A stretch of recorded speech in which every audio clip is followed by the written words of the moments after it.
everyone, Brother Roop here. We are in the book of Acts, chapter 12, verse 16 now. The beginning of the chapter 12, the drought that was predicted by the prophet Agabus was in full swing, going on a couple of years. The people were upset. King Agrippa, Herod Agrippa, wanted to blame somebody, couldn't blame himself. So he blamed the Christians, and so he started persecuting the Christians. He killed James, and he threw Peter in jail, and he was going to kill Peter as well, but the saints had time to pray, and they prayed, and God heard their prayers, sent an angel to free Peter out of jail, which he did, and brought him to these a couple blocks outside the prison. Peter walked over to the house of Mary, and he was knocking to get in the gate, or the little wall around the house.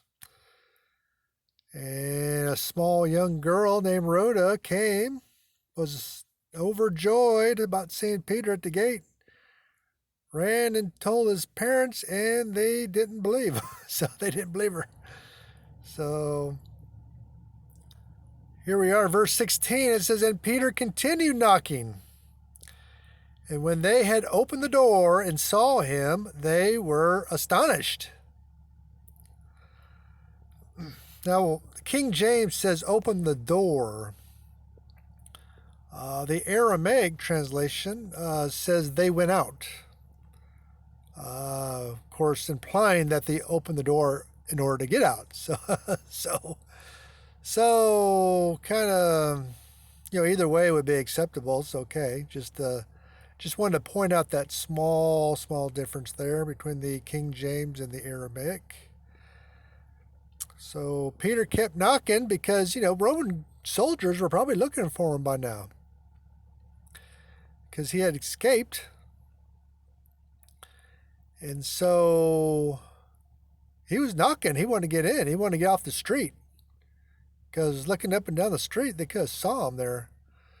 So he wanted to get off the street and go into hiding. And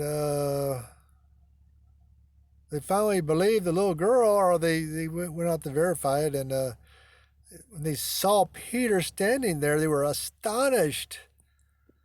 They were praying for Peter's release, but, maybe deep down inside in the back of their heads, they really didn't believe that their prayers would be answered. That, I've got to admit, that's happened to me a lot. So, sometimes you pray and you just, back of your head, especially if you pray for something for a long time, you just start doubting. It's kind of like a human nature. I don't know, but anyway, I'm guilty of that a lot. So I'm sure everybody is at one point or another. I hate to admit it, but I'm human. I'm not going to apologize for being human. So sometimes, God answers our prayers even when we're not fully believing and fully in faith, but God's faithful. He's faithful to us. And he answers our prayers sometimes even when we're not really 100% believing. He still answers our prayers. What a good God we serve. Thanks, guys. Appreciate it. Love you.